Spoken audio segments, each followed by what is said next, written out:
Hola, mi nombre es Jaime Cabanes Fisac. Soy el responsable de prescripción de CEMPER y hoy vamos a hablar de la segunda parte de la presentación de la guía CEMPER para la prescripción. Es una guía que consideramos fundamental para el desarrollo de los proyectos e instalaciones de alumbrado de emergencia.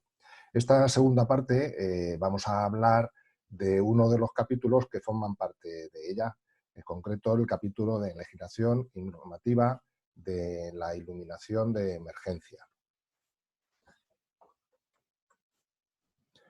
En la imagen apreciamos lo que podría llegar a suceder en un local de pública concurrencia cuando se produce un fallo en la iluminación y si no existiera alumbrado de emergencia.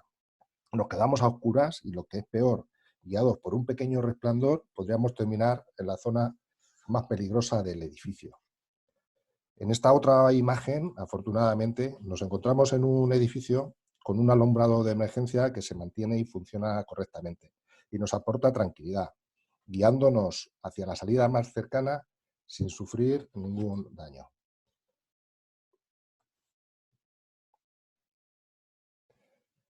La función más importante que exigimos a un edificio en estado de emergencia es poner rápidamente a salvo a las personas. En el recorrido de evacuación digital que hemos realizado gracias al software BIM Revit, podemos apreciar cómo una clara señalización ayuda a alcanzar una zona segura. Podemos decir que iluminación de seguridad y la correcta señalización de la ruta de evacuación aseguran que dejemos atrás el peligro.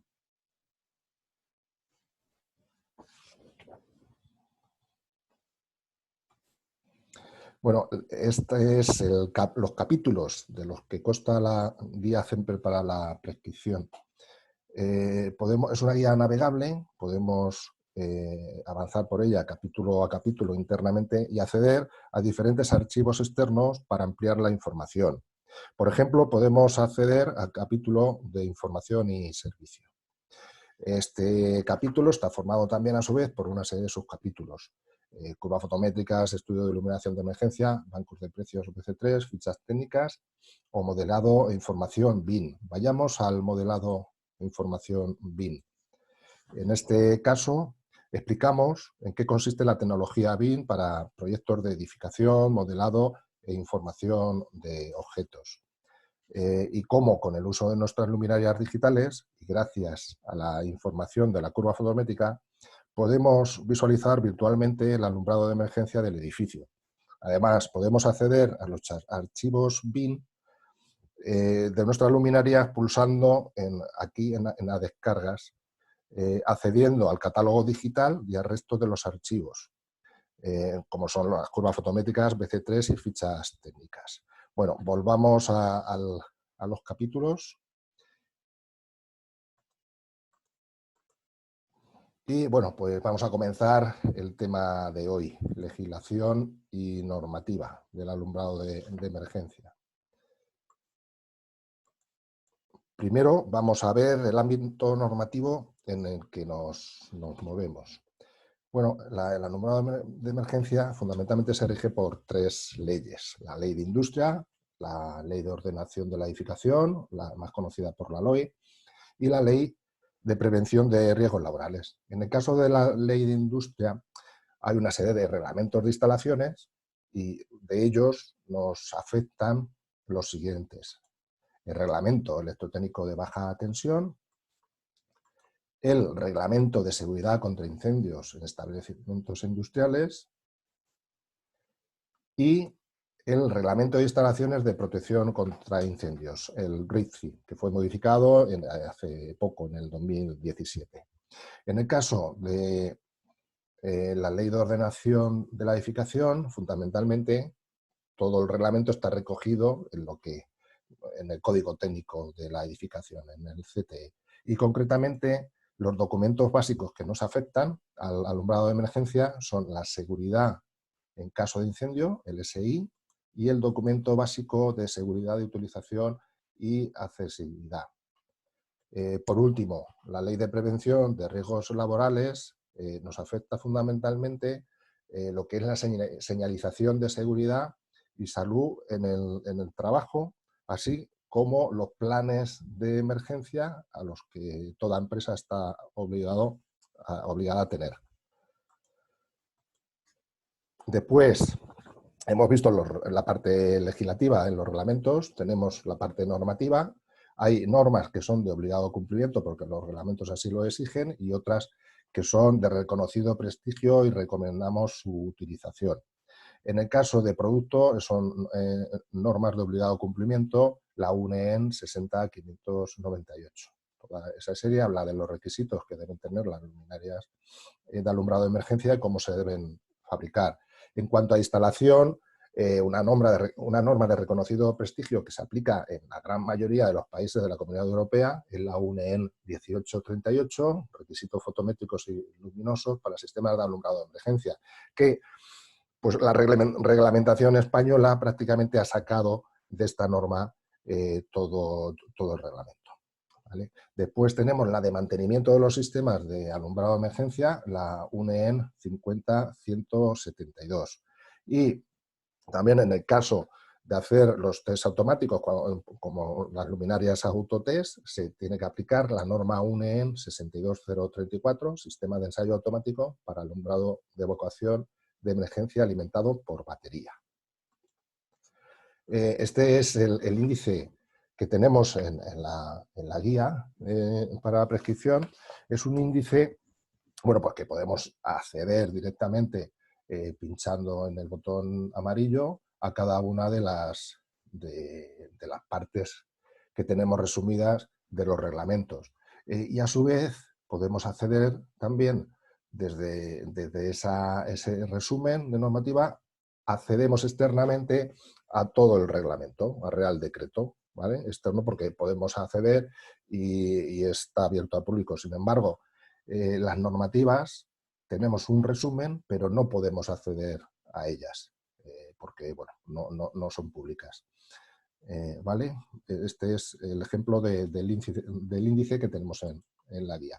Y bueno, pues vamos a hacer el resumen del resumen que tenemos en la guía para la prescripción. Vemos aquí la clasificación del alumbrado de emergencia. Bueno, el alumbrado de emergencia es aquel que debe funcionar cuando la instalación eléctrica normal falla. ¿Cuándo falla? Cuando la tensión es inferior al 70% de la nominal. Vemos que hay otros suministros complementarios, ¿no? Dependiendo de la categoría, la actividad del edificio. Existe el suministro de socorro, que nos tiene que dar un 15% de potencia, el suministro de reserva, que nos da un 25%, un suministro duplicado que nos da un 50%. Independientemente de estos suministros, en los locales de pública concurrencia hay que tener una instalación de alumbrado de emergencia, independiente del resto de suministros. Bueno, pues el alumbrado de emergencia se compone de dos alumbrados. Está agrupado en otros dos, el alumbrado de seguridad y el alumbrado de reemplazamiento. ¿Vale? El alumbrado de seguridad, a su vez, lo forman el alumbrado de evacuación, el alumbrado de ambiente antipánico y el alumbrado de zonas de alto riesgo. Bueno, pues el alumbrado de evacuación es el alumbrado de seguridad que permite reconocer y utilizar las rutas de evacuación. El alumbrado ambiente o antipánico es el alumbrado de seguridad que permite a los ocupantes la identificación y acceso a las rutas de evacuación, identificar obstáculos. El alumbrado de zonas de alto riesgo, pues es aquel alumbrado de seguridad que garantiza la seguridad de las personas ocupadas en actividades potencialmente peligrosas o que trabajan en un entorno peligroso. Bien, nosotros dentro del alumbrado de seguridad, nuestras luminarias fundamentalmente están pensadas para el alumbrado de evacuación y el alumbrado de ambiente o antipánico. Vale. Y el otro gran grupo que forma el alumbrado de emergencia es el alumbrado de reemplazamiento, que es el alumbrado de emergencia que permite la continuación de las actividades normales. Y con esto la clasificación, este mapa, tenemos que tener muy en cuenta y bueno, y tenerlo claro. Por las funciones de la iluminación de seguridad. En este caso ya nos centramos en evacuación y ambiente. Bueno, pues una parte iluminación ambiente, evitando el pánico de las personas, y lo que hemos dicho para evitar los obstáculos, ¿vale? Ofrecer la suficiente iluminación en las rutas de evacuación, garantizar que los elementos manuales de protección contra incendios son fácilmente identificables y, por último, mostrar claramente la ruta de evacuación con indicadores claros, iluminados, ¿vale? Para que se vean la señal por donde tenemos que avanzar. Muy bien, bueno, pues ahora vamos a ver, con todo esto y estas clasificaciones, qué es lo que nos pide la normativa, con qué tenemos que cumplir. Aquí vemos un cuadro, ¿vale? Aquí en este caso alumbrado de seguridad, iluminación de evacuación. Tenemos por un lado la iluminancia, tiempo en horas y la uniformidad, iluminancia máxima entre iluminancia mínima. Veamos qué es la iluminancia. Bueno, pues la iluminancia es el flujo que recibe, flujo luminoso que recibe una superficie, ¿vale? La medimos en luces y el luz es el flujo, se mide en lúmenes, lúmenes partido de metros cuadrados de superficie. Vale, pues es el flujo luminoso que recibe una superficie. Y con esto vamos a ver cuáles son los límites que nos marca el reglamento. En el caso de la iluminancia en una ruta de evacuación, no tiene que ser inferior a un lux. Tiempo de autonomía de la batería es como mínimo 1 hora. Y la uniformidad entre iluminancia máxima e iluminancia mínima debe ser menor de 40.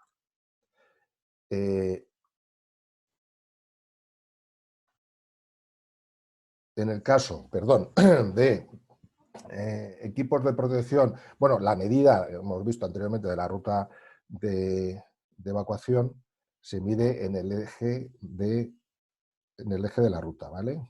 En este eje. Tenemos que medir un lux. Y en el caso de los equipos de protección de manuales de contraincendios, debemos conseguir una iluminancia de 5 luces durante también un tiempo de 1 hora y con una uniformidad menor de 40. En los cuadros eléctricos tenemos que conseguir esa misma condición. 5 luces, 1 hora y menor de 40 de uniformidad. A ver, en los recorridos exteriores hasta una zona exterior de seguridad también debemos iluminar. En muchas instalaciones esto no se hace, pero tenemos que esa ruta hasta la zona exterior segura también hay que iluminarla porque puede fallar el alumbrado exterior, con una iluminancia de un lux durante 1 hora y menor de 40. Y después en las zonas de hospitalización, donde hay camas hospitalarias, no así en las consultas, también las condiciones son superiores. Tenemos que conseguir en toda esa zona, en todo ese recinto, una iluminancia de 5 luces, con una autonomía de 2 horas y con una uniformidad menor de 40. En el caso ahora pasamos a otra de las partes del alumbrado de seguridad, que es el alumbrado ambiente de alto y pánico. Este hemos dicho que es para evitar los obstáculos y que nos permita llegar hasta las vías de evacuación. Bueno, pues las condiciones que nos pide el reglamento, los límites son iluminancia de 0,5 luces, medida a nivel de suelo y hasta 1 metro sobre el nivel del suelo.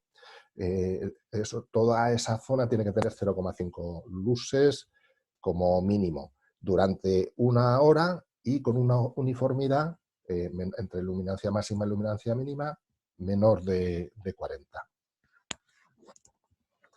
Bueno, en tema de las zonas de alto riesgo, en este caso, que es otra de las partes del alumbrado de seguridad, aquí lo que nos pide el reglamento es una iluminancia que sea la mayor entre el 10% de lo que pide la iluminancia en condiciones normales, lo que pide el reglamento de iluminación convencional, que tenga esa iluminancia, el 10%, o 15 luces. El valor máximo es el que tenemos que conseguir en nuestro proyecto, que tenga las zonas de alto riesgo. Después, la autonomía es el tiempo necesario para suspender esa actividad peligrosa, y la uniformidad que se debe conseguir en la zona que consideramos peligrosa es menor de 10. Bueno, y ya de las dos partes que forman el alumbrado de emergencia, el alumbrado de seguridad, Veamos ahora el alumbrado de reemplazamiento. Este alumbrado es el que debemos conseguir en las salas de intervención, tratamiento intensivo, curas, paritorios o urgencias. La iluminancia debe ser exactamente igual que la iluminancia con alumbrado normal y con una autonomía de 2 horas. Aquí es mucho más exigente, es un trabajo que debemos garantizar que se termina adecuadamente, por eso la autonomía es mayor. Y con una uniformidad que es la que nos exige también el alumbrado normal. Bueno, con esto está la clasificación del alumbrado de emergencia clara. ¿Vale? Vamos a ver también lo que dice tanto la normativa en la instrucción técnica complementaria BT 28 del Reglamento Electrotécnico de Baja Tensión, como el Código Técnico de la Edificación en el documento básico SUA 4, ¿vale? Donde se debe instalar las luminarias. Pues la luminaria se debe instalar siempre mayor o igual a 2 metros de altura, cerca de las escaleras. Cerca significa una medida horizontal de 2 metros desde el punto que queremos iluminar en horizontal. Bueno, cerca de cada cambio de nivel, en los cruces, intersección de pasillos, cambios de dirección, en las salidas de emergencia, cerca de los equipos manuales de extinción, cerca de los puestos de primeros auxilios, cerca de los cuadros eléctricos de distribución de alumbrado, en las salidas de emergencia, iluminarlas bien para que queden identificadas, y también importante en las señales de seguridad, que queden claramente identificadas, iluminadas, para que se vean perfectamente.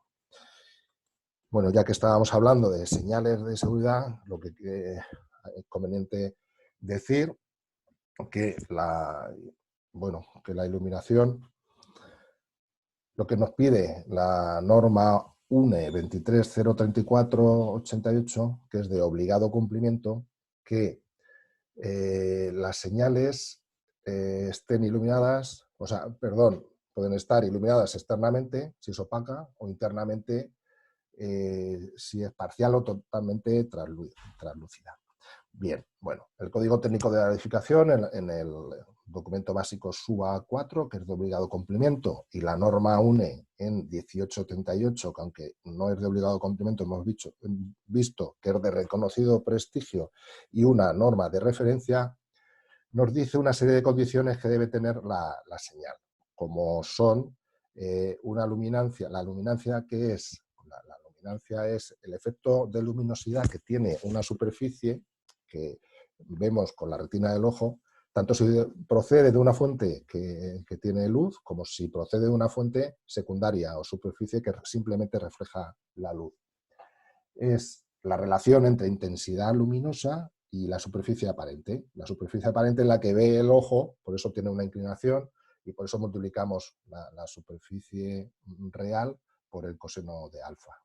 Y bueno, pues dividimos esa intensidad luminosa que llega hasta esa superficie entre la superficie aparente y obtenemos la luminancia. La luminancia se mide en candelas metro cuadrado, y en el caso de lo que marca el reglamento, el Código Técnico de Edificación y la norma UNE 1838, es que la luminancia sea mayor de 2 candelas metro cuadrado.